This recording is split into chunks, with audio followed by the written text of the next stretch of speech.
Obre, Señor, a través de este mensaje, este culto, para transformar, cambiar nuestras vidas, para amarte más, conocerte mejor, servirte mejor, y para que la iglesia crezca y sea más consagrada a ti, Señor. Gracias, Señor, te lo pido todo en el precioso nombre de nuestro Señor Jesucristo. Amén.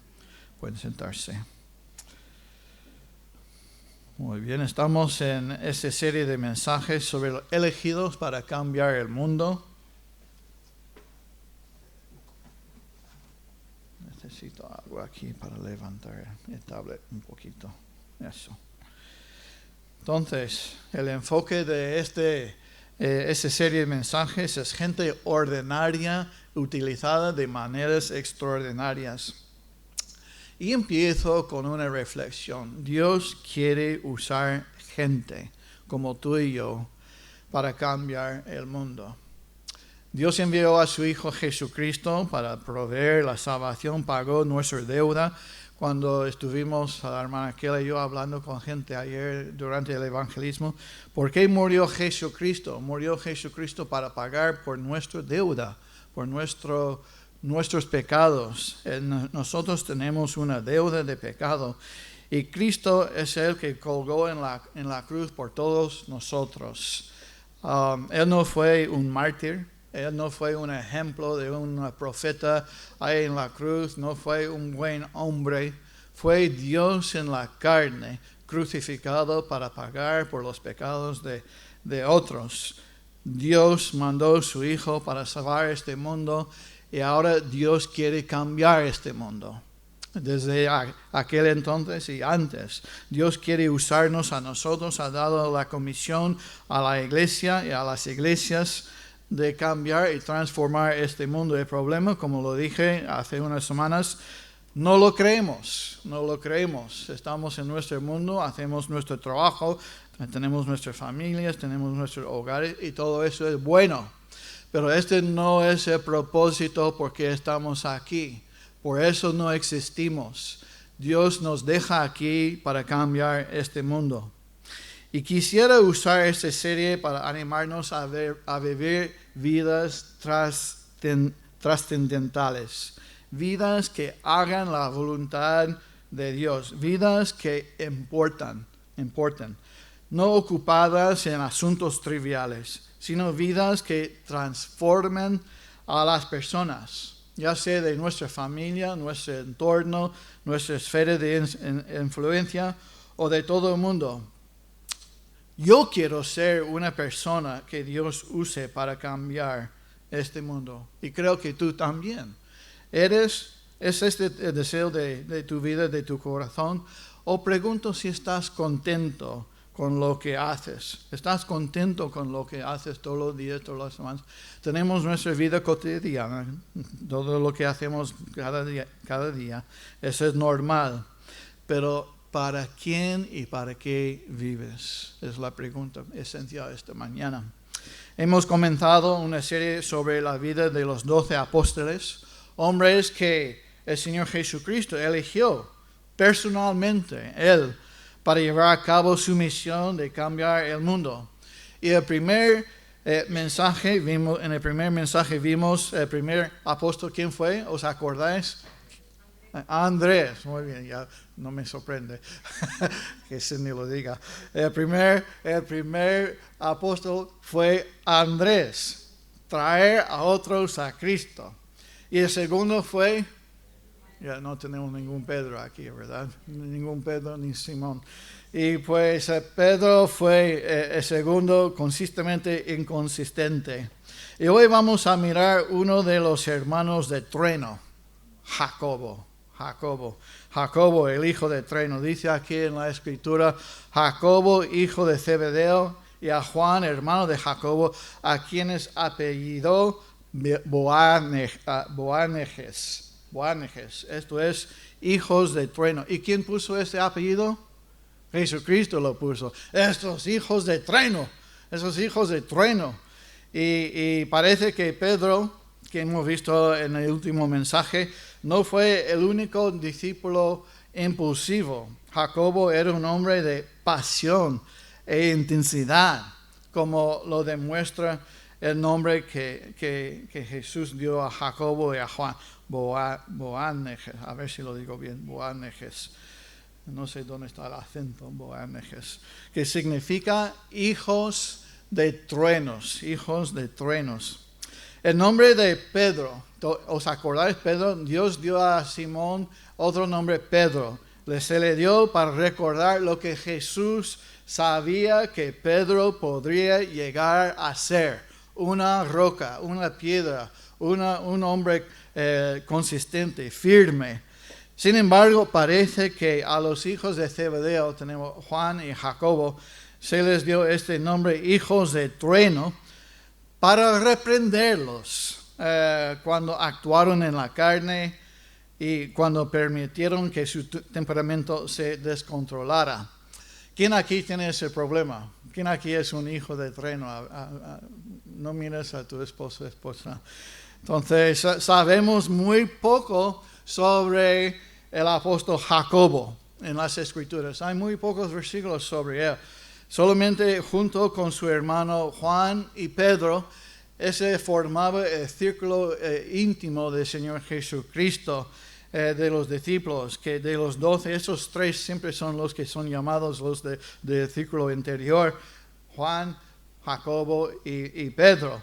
Y eso lo vemos en algunos momentos cruciales en la vida del Señor Jesucristo, como en la resucitación de la hija de Jairo. También los 3 estuvieron ahí en el monte de la transfiguración y en el huerto de Getsemaní. Dios los llamó aparte de los otros, ven a orar conmigo. Y Jacobo casi nunca aparece como un personaje independiente. Siempre está emparejado con su hermano más joven. ¿Y quién es su hermano más joven? Ya lo he dicho varias veces. Juan, ¿verdad? Juan, Jacobo y Juan, los hijos de Zebedeo. Y una familia de cierta influencia, según Mateo 20. Dice que era lo suficiente prominente esa familia conocido, que fueron conocidos por el sumo sacerdote en Jerusalén. Y así es como Juan pudo entrar en el patio del sacerdote en la noche de traición de Judas. Entonces, siendo de Galilea y de ser pescadores, su familia fue conocida incluso por los del sumo sacerdote en Jerusalén. Pero los discípulos fueron cambiados radicalmente después de Pentecostés, cuando vino el poder del Espíritu Santo. Antes fueron cobardes, se escondieron ahí en el aposento alto y pues después de la crucifixión se huyeron. Pero después de Pentecostés vino el Espíritu Santo, el poder del Espíritu Santo sobre ellos, y empezaron a cambiar el mundo, comenzando en Jerusalén. Jacobo fue uno de los más destacados. Tal vez es por esa importancia y su celo, su fervor para el Señor, que Herodes Agripa señaló a Jacobo para ser el primer apóstol en morir por sus creencias, el texto que hemos leído aquí en Hechos 12. Ahora, ¿os acordáis que otro había muerto antes en Hechos? Esteban era diácono y evangelista, fue el primer mártir mencionado en la Biblia, pero Jacobo fue el primero de los 12 que fue martirizado en la Biblia. Hoy, esta mañana, queremos examinar tengo 2 puntos nada más, 2, ¿vale? 1 y 2.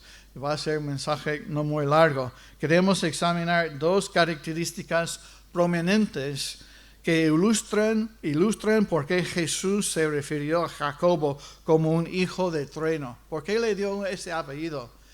¿Y qué podemos aprender de este hombre? ¿Qué podemos aprender de su vida? ¿Cómo podemos aplicarlo a nuestras vidas? No estamos aquí solamente para leer, pasar por las páginas, escuchar pastor. Queremos escuchar de Dios, amén. Escuchar de la palabra de Dios y dejar eso transformar nuestros corazones. No llenar nuestras mentes solamente con información, pero Señor, cámbiame, ayúdame a ser más como Cristo.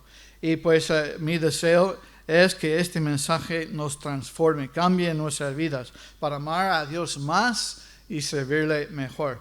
Bueno, el primer punto que vamos a ver esta mañana es Jacob. Jacobo era un hombre de celo, sin rienda. ¿Recuerdas que en nuestro primer mensaje vimos a Andrés? Andrés era un hombre más tranquilo, un hombre que trabajó en silencio. Él trajo las personas a Jesús que querían conocer a Jesús. Entonces era un hombre más tranquilo, manso. Sin embargo, Jacobo no era tan manso, no tan con ese temperamento. Y quería llamar el fuego del cielo para destruir a toda una aldea de personas. Eso lo vamos a ver en Lucas capítulo 9, si quieres buscarlo conmigo. El primer caso de su celo sin rienda que queremos examinar es donde Jacobo quería llamar fuego del cielo.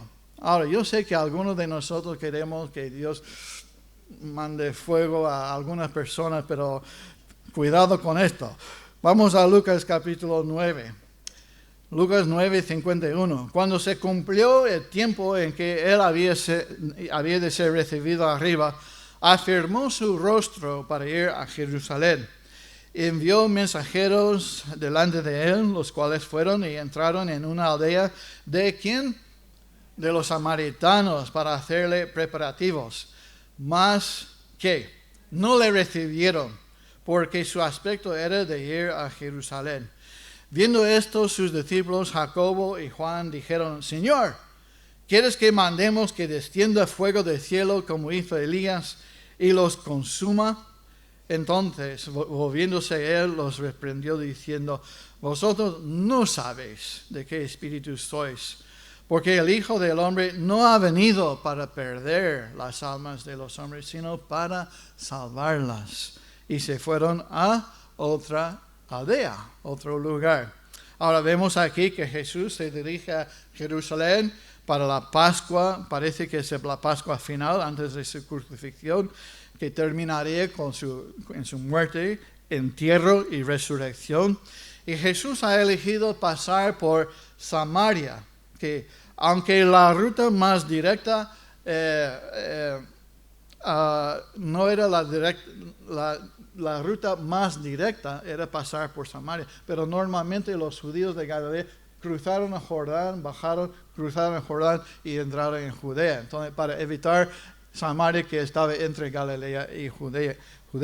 Entonces, la mayoría de los judíos que viajaron de Galilea a Jerusalén deliberadamente tomaron una ruta más larga, precisamente porque no querían pasar por Samaria.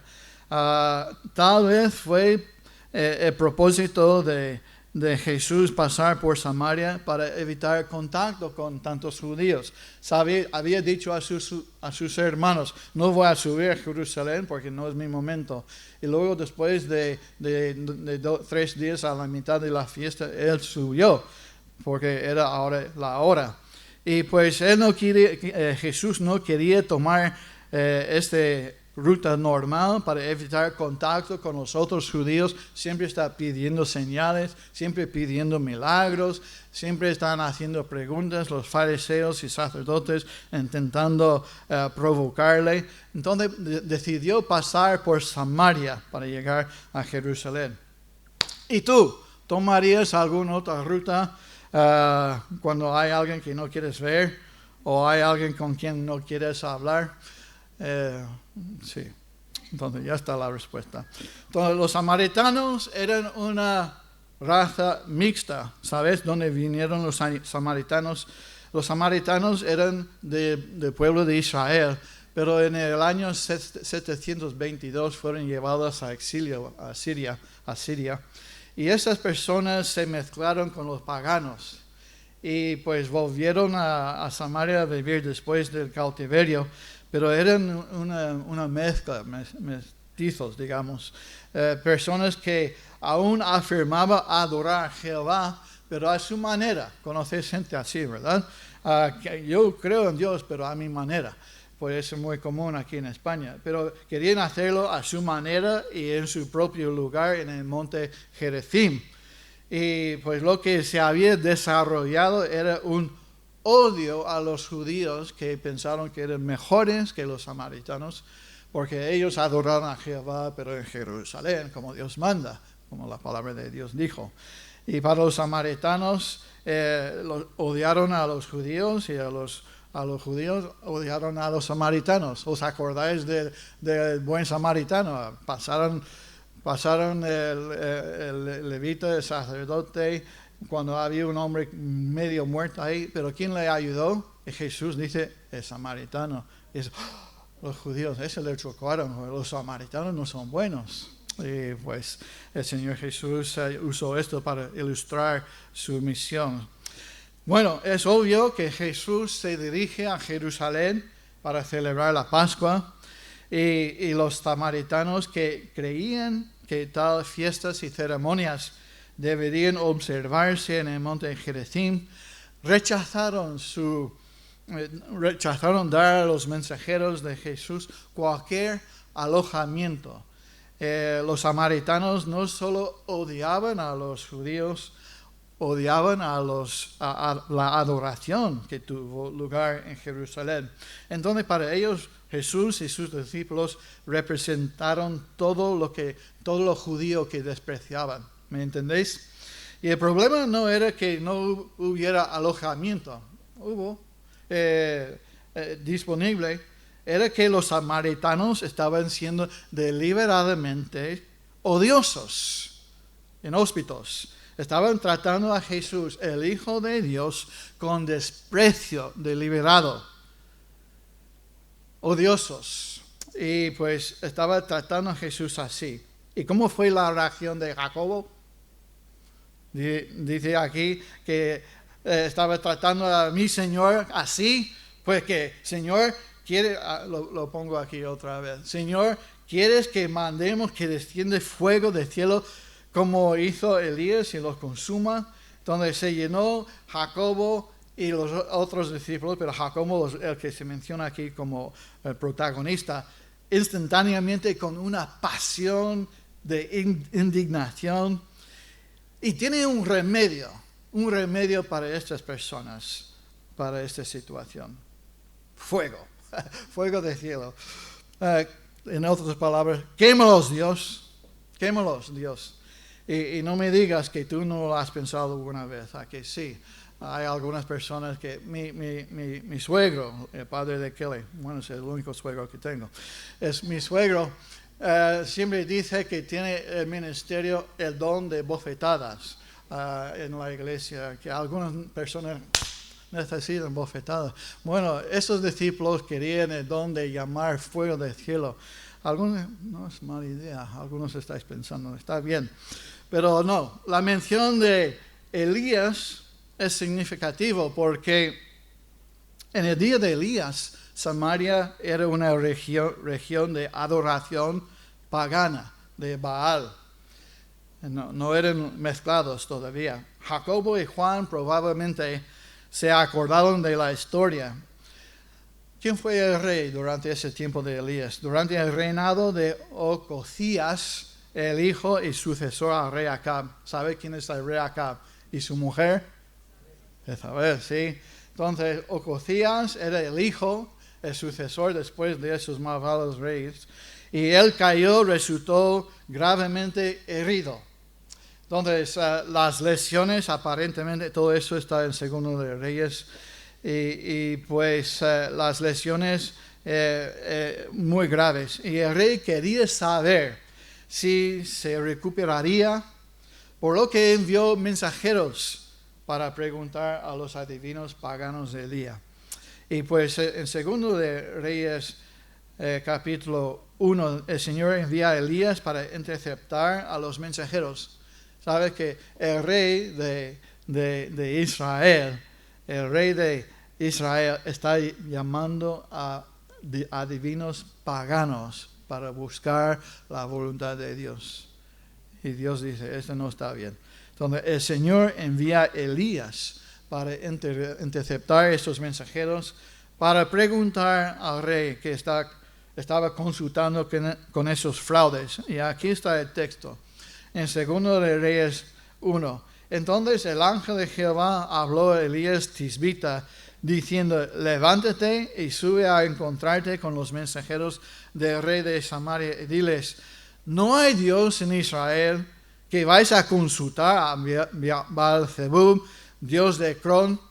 Por tanto, así ha dicho Jehová: del lecho en que estás no te levantarás, sino que ciertamente morirás. Elías se fue para llevar a cabo su misión. O sea, las palabras que Dios mandó a Elías decir: aquí hay un mensajero del Dios vivo, del Dios que vive, que tú intentaste ignorar. Y te digo que no vas a salir de ese camino en la cual estás. Eres un hombre muerto. Ese es el mensaje de Dios que iba a mandar por Elías. Y pues Elías encomendó con este mensaje, pues el rey no tomó ese mensaje con mucha alegría y envió, ¿cuántos soldados? 50 soldados para arrestarlo y traerlo de regreso al rey. El rey está enfadado por este mensaje, por esa profecía, y manda un escuadrón o no sé cuánto, 50 soldados fueron enviados para detener a Elías, el profeta. Los soldados fueron destruidos por fuego de cielo. Pero el rey era tonto y terco, envió a otros 50 soldados para arrestar a Elías y traerlo a su presencia. Y esos hombres también fueron destruidos por el fuego del cielo. ¿Estáis siguiéndome? Increíble que parezca, Ocosías envía un tercer grupo de soldados. Pero el capitán de ese grupo dice: madre mía, yo sé qué pasó a los otros dos grupos. Era un hombre más sabio y sabía lo que había pasado y suplicó con humildad ante el hombre de Dios que él y sus hombres sean salvados. O sea, él rogó a Elías misericordia y Elías no mandó fuego del cielo. Así que esta vez Elías fue personalmente al rey y entregó su mensaje de condena. Ahora, volviendo al Nuevo Testamento, este es el trasfondo de lo que está pidiendo Jacobo aquí. Cuando Jacobo y Juan surgieron, que caiga el fuego del cielo como una respuesta adecuada a la inhospitalidad de esos samaritanos. Sin duda pensaron que estaban en terreno histórico firme, con razón. Pero no habían considerado dos hechos importantes. Número uno, sus motivos estaban equivocados. Observa nuevamente lo que dijeron en el versículo que hemos leído, 54. Señor, ¿quieres que mandemos que descienda fuego del cielo como hizo Elías y los consuma? ¿Quién es el enfoque aquí en ese versículo? Está diciendo, que mandemos nosotros, no Dios, que Dios danos ese poder, mandar fuego a quemarlos a esa aldea. Y por supuesto los discípulos, los apóstoles, no tenían el poder de llamar el fuego del cielo. Están pidiendo que Jesús les dé el poder de hacer esto. Ese es el motivo equivocado. El segundo, Jesús tenía una misión que era muy diferente de la de Elías. Elías era un mensajero, Elías era el profeta de Dios en el Antiguo Testamento, pero Jesús tenía otro fin, otro propósito. Un momento.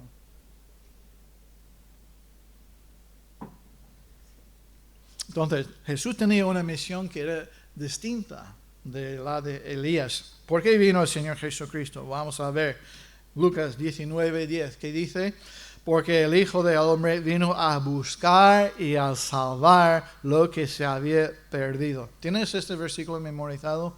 Memorízalo. También Mateo 20:28, como el Hijo del Hombre no vino para ser servido, sino para servir y para dar su vida en rescate por muchos. Luego en Juan 3:17, ¿Por qué no envió Dios a su Hijo al mundo para condenar al mundo, sino para que el mundo sea salvo por él? Y uno más en Juan capítulo 12. Yo, la luz, he venido al mundo para que todo aquel que cree en mí no permanezca en tinieblas. Al que oye mis palabras y no las guarda, yo no le juzgo, porque no he venido a juzgar al mundo, sino a salvar el mundo. Entonces, el evangelio de Jesucristo, ¿cuál es? Muchos nos llaman, nosotros somos cristianos bautistas, pero a veces nos llaman evangélicos. ¿Y por qué nos llaman evangélicos? Porque predicamos el evangelio. ¿Qué es el evangelio? El evangelio es que Cristo vino para salvar al mundo de nuestros pecados. Y si solamente te arrepientes de tus pecados y crees en el Señor Jesucristo, puedes recibir la salvación que ofrece como un don, un regalo para cualquier persona. Entonces, este es el evangelio. Nosotros predicamos el evangelio. Y tú predicas y vives el evangelio, que Cristo es el Salvador del mundo. Y tenemos este testimonio con nuestras familias y todos los que conocen, ¿verdad? Que nosotros somos hijos de Dios.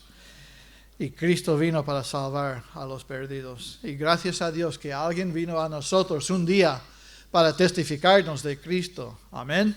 Alguien te testificó de Cristo un día y recibiste al Señor Jesucristo. No tal vez la primera o la segunda o la tercera o la cuarta vez. Pero en algún momento el Señor abrió tu entendimiento y pudiste confiar en el Señor Jesucristo. Amén.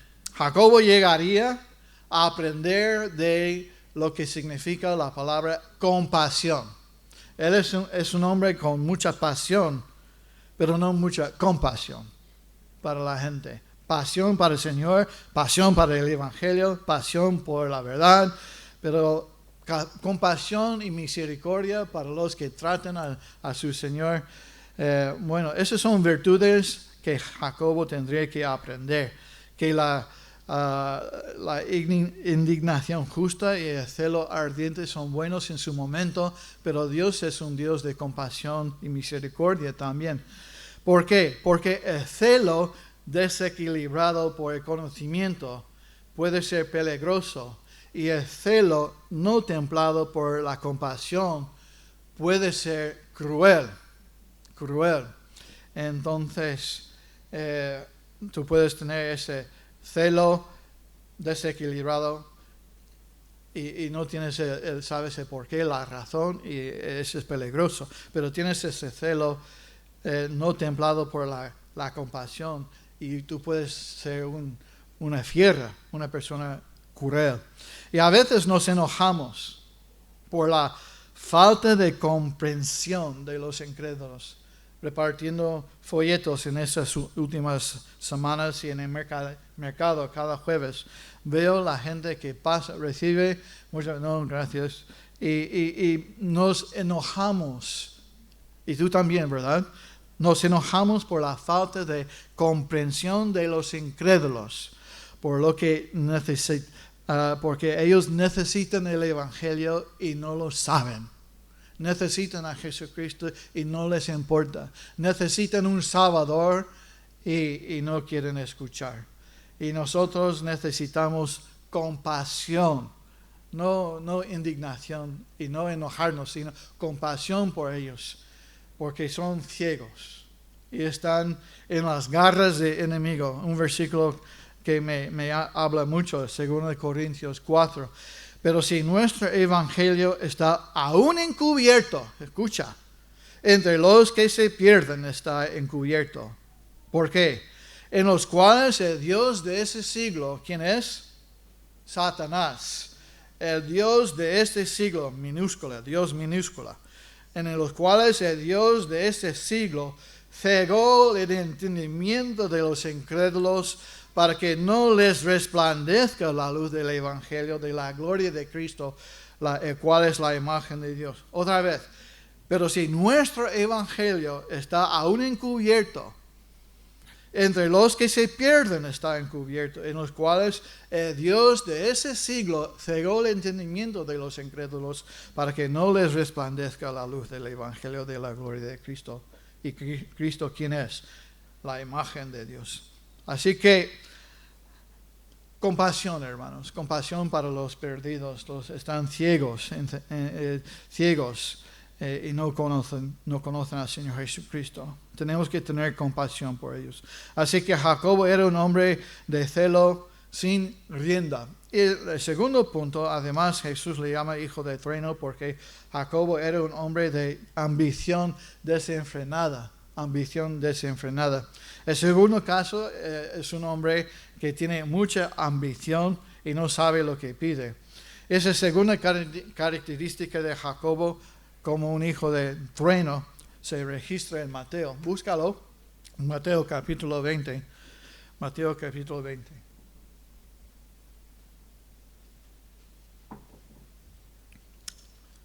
¿Estamos? Amén. Mateo 20. Versículos 20 a 24. Dice aquí, entonces se le acercó la madre de los hijos de Zebedeo con sus hijos, postrándose ante él, pidiéndole algo. Y él le dijo, ¿qué quieres? Ella le dijo, ordena que en tu reino se sienten estos dos hijos míos, el uno a tu derecha y el otro a tu izquierda. Entonces Jesús respondiendo dijo, no sabéis lo que pedís. ¿Podéis beber del vaso que yo he de beber y ser bautizado con el bautismo con que soy bautizado? Y ellos le dijeron, ¿podemos? Él les dijo, a la verdad de mi vaso beberéis y con el bautismo con que yo soy bautizado seréis bautizados. Pero el sentaros a mi derecha y a mi izquierda no es mío darlo, sino a aquellos para quienes está preparado por mi Padre. Cuando los 10 oyeron esto, se enojaron contra los 12 hermanos. Entonces aquí tenemos la madre, es que mis hijos son mejores que los otros, ¿verdad? Jacobo y Juan, Jesús, ponlo tú a la izquierda, a la derecha de tu trono en la gloria, porque son los mejores, ¿verdad? Así son las madres, ¿verdad? Y los abuelos. Pues aunque este cuento registra aquí que es la madre de Jacobo y Juan quien hizo la solicitud, en Marcos dice que ese salió de los corazones de Jacobo y Juan también. Entonces es igual. Dejen claro que comenzó en los corazones de Juan y Jacobo. Jacobo quería una corona. Recibió una taza de sufrimiento. Quería poder y reconocimiento y fue dado un lugar de servicio. Quería un lugar de prominencia. Se convirtió en el primer apóstol en morir por su fe. Jacobo es hijo de trueno. No busques la gloria. Busca un lugar donde puedes servir a Dios y serle fiel. Amén. No estamos aquí para buscar reconocimiento, un gran influencia en internet, Facebook o Instagram o TikTok o lo que sea, todo eso. No estamos aquí para esto. Nosotros somos siervos de Dios para serle fiel. Amén. Cada día, día tras día, tras día, tras día. Falleció uno de nuestros hermanos esta semana. Me acuerdo de su vida fiel. Día tras día, año tras año, hermano Marvin Robertson, misionero a España por 42 años y comenzó la iglesia en Móstoles, en Madrid. Y su funeral fue ayer. Y este hombre dejó unas huellas, un legado, una vida de fidelidad al Señor. Era un mentor, un amigo y pues le aprecié y le aprecio mucho todavía. Él dijo a su enfermera, pues nos quedamos en la Nueva Jerusalén, en la puerta central al lado oriental. Entonces le dijo a su enferma que era creyente también, nos quedamos ahí, podemos vernos de nuevo. Entonces, como la Nueva Jerusalén tiene 12 puertas, él dijo a la puerta en el centro, al lado oriental, nos quedamos. Así que yo sé dónde encontrar a mi amigo algún día. Amén. No sé dónde quiero estar, en cuál puerta, pero el Señor sabe dónde está mi mansión y el tuyo.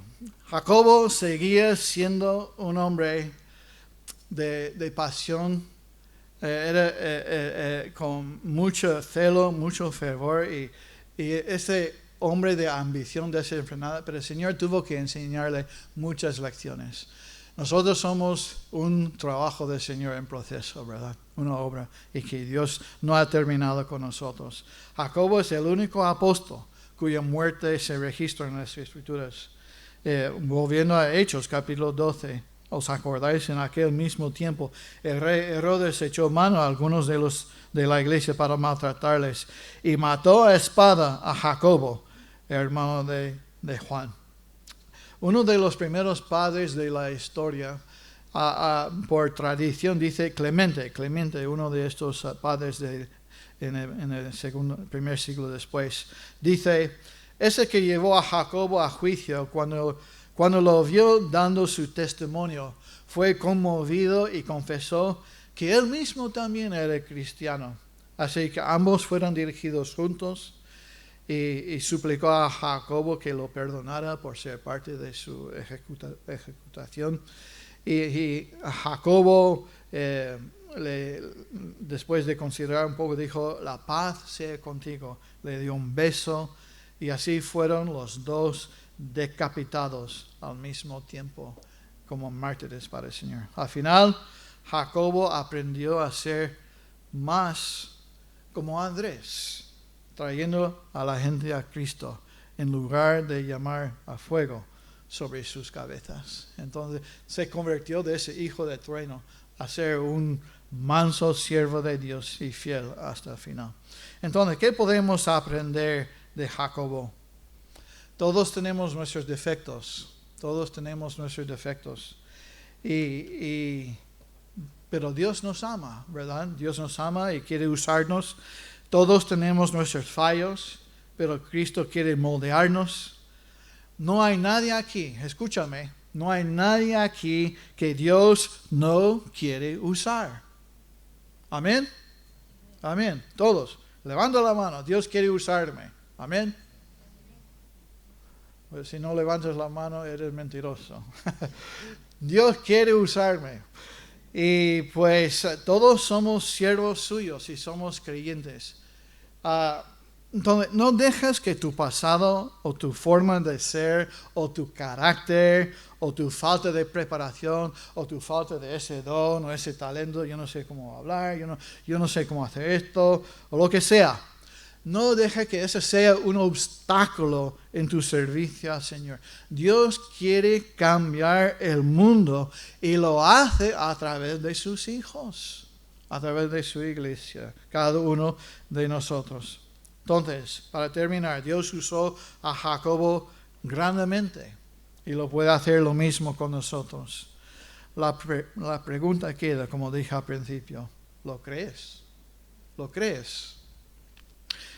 Y segundo, dejarás el Señor guiar tu vida. Eso quiere decir que tenemos que humillarnos y someternos a su voluntad y no a la nuestra. El Señor Jesucristo no estaba orando ahí en el huerto de Getsemaní: Señor, mi voluntad sobre todo. No, tu voluntad sea más que mi voluntad. Y pues tenemos que humillarnos y someternos a su voluntad. Y lo mismo si estás aquí sin Cristo. Escúchame, si no eres creyente, no estás seguro, tienes que humillarte, tienes que someterte a la voluntad de Dios y no a la tuya. Tal vez tú tienes tus pensamientos de cómo llegar al cielo, pero Dios quiere salvarte. Pero si rehusas creer o crees que llegarás por otro camino, y solo hay un camino que es por medio de Jesucristo, crees que puedes llegar por otro camino, te equivocas y te queda una fatal sorpresa. Puedes convertirte en un esclavo, eres un esclavo del diablo con un destino al infierno, o puedes convertirte a un hijo de Dios con la entrada al cielo pagada por el Señor Jesús. Entonces, cree en el Señor Jesucristo y serás salvo. No esperes, por favor, amigo mío, hasta mañana. No tenemos promesa de mañana. Y si vas a hacer algo para el Señor, tienes que hacerlo hoy. Hoy. Mañana nunca llega. Siempre tenemos hoy. Si vas a hacer algo para el Señor, hacerlo hoy. Y si vas a entregar tu vida al Señor, hazlo hoy. Yo no quiero que vayas al infierno. Dios no quiere que vayas al infierno. Jesús no quiere que vayas al infierno. Y los hermanos aquí no quieren que vayas al infierno. Ten compasión de ti mismo y entrégate hoy al Señor para la salvación. Vamos a ponernos de pie, por favor. Los ojos cerrados.